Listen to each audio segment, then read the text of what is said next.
गांव का नाम था शिवपुर। ये गांव अपनी हरियाली, छोटे छोटे कच्चे घरों और मेहनती लोगों के लिए प्रसिद्ध था। इस गांव में एक आदमी था जो हमेशा अपनी किस्मत को कोसता रहता था। उसका नाम मुकेश था। मुकेश एक साधारण किसान था, लेकिन उसका स्वभाव दूसरों से अलग था। मुकेश का दिन सुबह चौपाल पर बैठने से शुरू होता। वह सिर झुकाए ठंडी सांसें लेते हुए कहता, हे भगवान, सबको सब कुछ दिया पर मुझे क्यों भुला दिया। उसकी आवाज में इतना दर्द होता कि सुनने वाले भी कुछ पल के लिए सोच में पड़ जाते। गांव के लोग उसे समझाते, मुकेश, मेहनत करो, किस्मत मेहनत करने वालों का ही साथ देती है।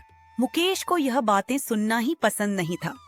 वह चिढ़कर कहता, मेरे लिए मेहनत का कोई फायदा नहीं, मेरी किस्मत ही खराब है। मुकेश का पड़ोसी रामू भी किसान था, लेकिन वह दिन रात मेहनत करता। उसकी जमीन में हर साल लहलहाती फसल होती, जिससे वह अपने परिवार के साथ खुशहाल जीवन जीता। हर बार जब मुकेश रामू की फसल देखता, तो उसकी आंखों में जलन और दिल में गहरी टीस उठती। वह मन ही मन सोचता, रामू की किस्मत कितनी अच्छी है। भगवान ने इसे सब कुछ दिया और मुझे कुछ नहीं। एक दिन गांव में एक साधु बाबा आए। उनके व्यक्तित्व में गहरी शांति और उनकी बातों में जीवन की सच्चाई थी।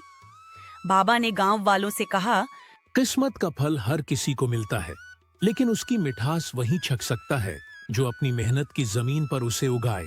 मुकेश ने झुंझलाकर पूछा, बाबा, क्या मेहनत के बिना किस्मत नहीं बदल सकती। बेटा, मेहनत के बिना किस्मत वैसी ही है जैसे बिना खाद और पानी के बीज। अगर तुम्हें किस्मत का फल चाहिए तो तुम्हें बीज बोना और उसकी देखभाल करना सीखना होगा। साधु बाबा ने रघु को एक छोटा सा बीज दिया और कहा, यह बीज तुम्हारी किस्मत बदल सकता है।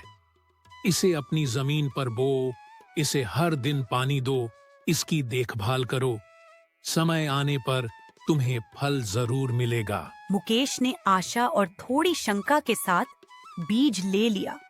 वह मन ही मन सोच रहा था, अगर यह सचमुच मेरी किस्मत बदल सकता है तो मैं इसे आजमा कर देखता हूँ। शुरुआत में मुकेश ने बीज को खेत में बोया और उत्साह के साथ पानी दिया, लेकिन जैसे जैसे दिन बीतते गए उसका आलस्य और पुरानी आदतें लौट आईं। उसने सोचा, क्या होगा अगर एक दिन पानी ना दूं? यह तो साधारण बीज है। धीरे धीरे उसने बीज की देखभाल करना छोड़ दिया। कुछ दिनों बाद जब वह खेत में गया तो उसने देखा कि वहां कुछ नहीं उगा था। उसका दिल टूट गया। हुए चिल्लाया, भगवान, यह क्या मजाक है? मेरी किस्मत तो सच में खराब है।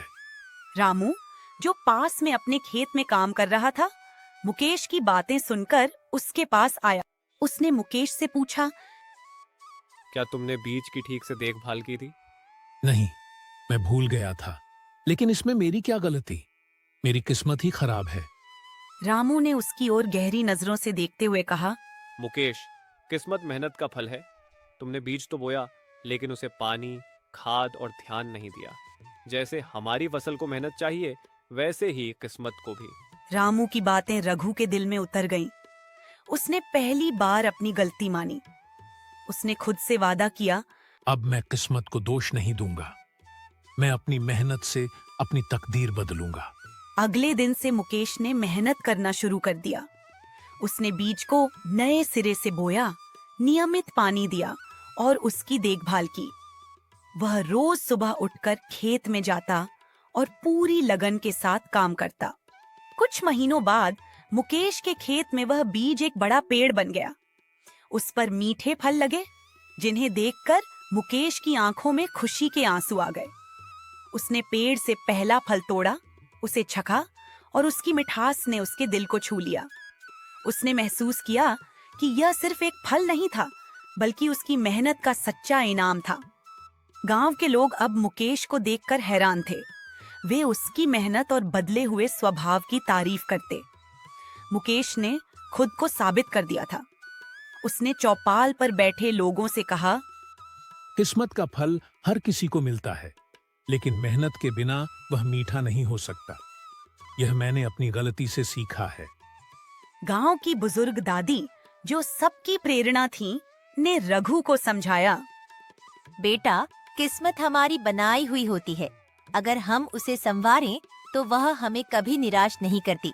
भगवान ने मेहनत का फल हर किसी को दिया है, पर वह फल तभी मिलता है जब हम उसे पाने के लिए खुद को तैयार करें। अब मुकेश एक मेहनती और खुशहाल किसान बन चुका था। उसकी कहानी गांव के हर कोने में एक मिसाल बन गई।